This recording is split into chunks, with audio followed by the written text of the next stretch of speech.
This day in sports history.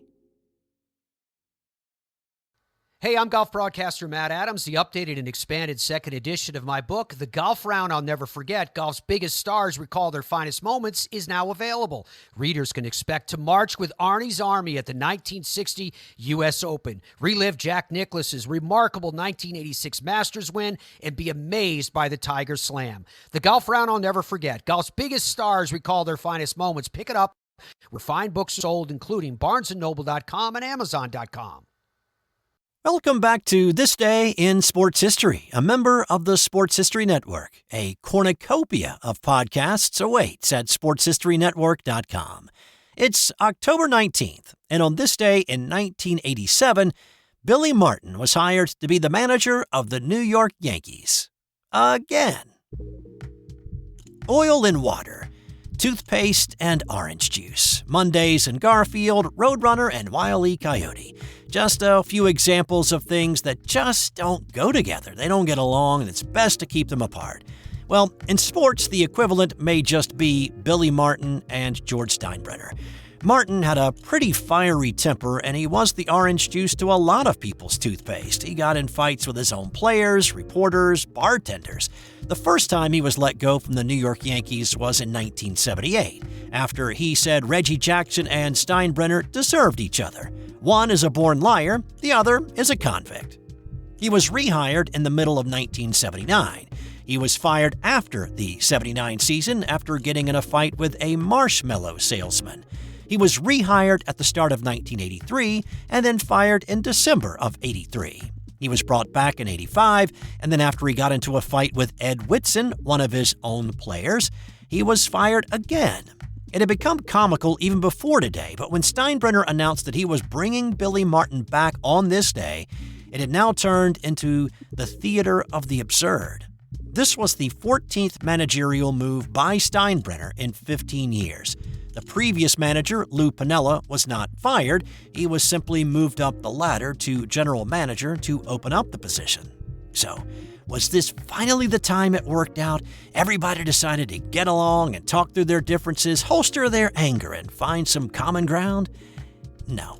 Martin resumed his spot on the hot seat not too long into the 87 season, after going through a slide, and then with Detroit and Cleveland nipping at their heels in the AL East, rumors started circulating that the clock was ticking. When the Yankees lost the division lead, Steinbrenner once again pulled the trigger and fired Martin for the fifth and the final time. Former manager, then GM Lou Piniella, moved back into the manager's role.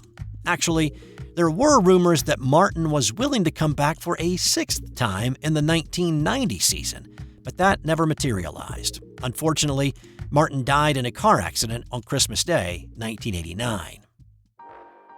On this day in 2006, it was a memorable Game 7 of the National League Championship Series. I mean, all decisive Game 7s are memorable in some way, but this one for a variety of reasons. It was the St. Louis Cardinals in New York, and Mets manager Willie Randolph was in a bit of a pickle prior to this one.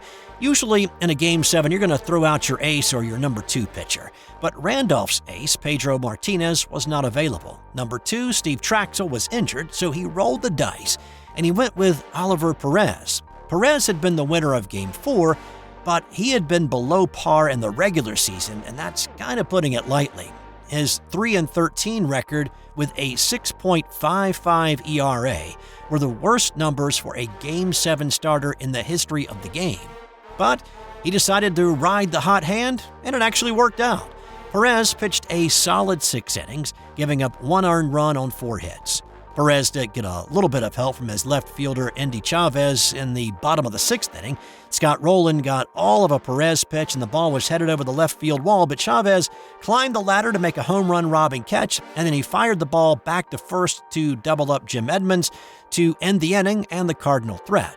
That kept the score tied at 1, and it stayed that way into the 9th. Aaron Heilman was on the mound for the Mets facing Yadi Molina with a man on. Now, Molina had been another guy who had a weak regular season stat-wise, but he had flipped the switch in the postseason. He hit .216 during the grind of the regular season, but he had turned into a .358 hitter so far in the NLCS, and he ripped a Heilman fastball to the same spot that Rolen had hit his earlier. Well, this time, Chavez could not pull it back, and it was 3-1 Cards. Adam Wainwright was brought in to shut the door on the Mets' postseason dreams in the bottom half, but the Mets got a pair of singles and had base runners with no outs. Wainwright settled a bit, and he got the next two out, but he walked Paul DeLuca to load the bases, setting up the dramatic bottom of the ninth, bases loaded, 2 outs fantasy that every kid dreams about. And who better to have at the plate, if you're a Mets fan, than franchise player, your $120 million man, Carlos Beltran. But the air got taken out of the balloon when Wainwright blew 3 straight strikes by him to end it.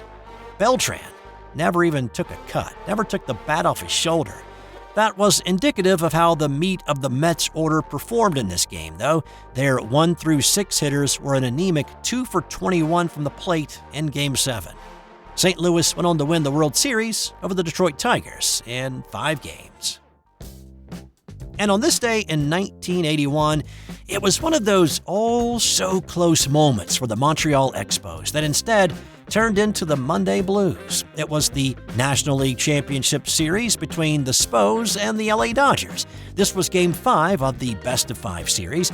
Montreal was hosting at Olympic Stadium, and you just gotta wonder if this game had been played on the day that it was scheduled, Sunday, instead of on this Monday with a big crowd filling the seats, lots of energy in the stadium, that maybe things would have turned out a little bit better for the Expos.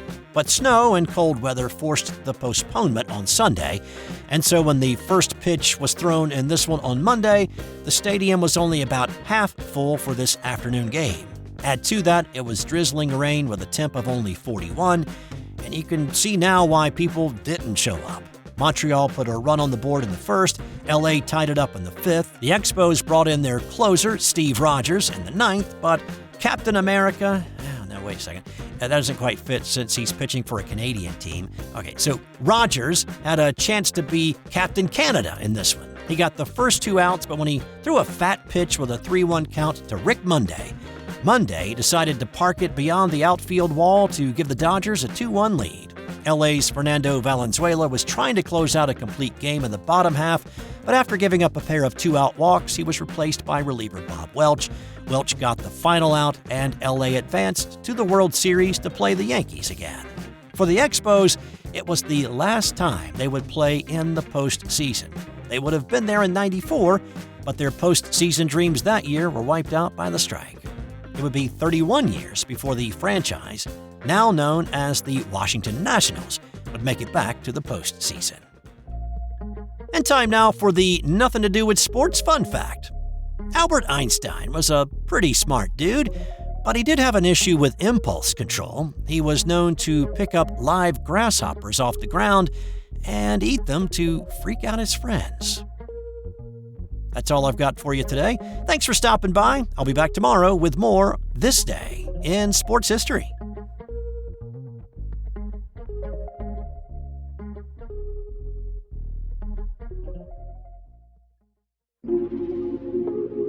This has been an original Thrive Suite production.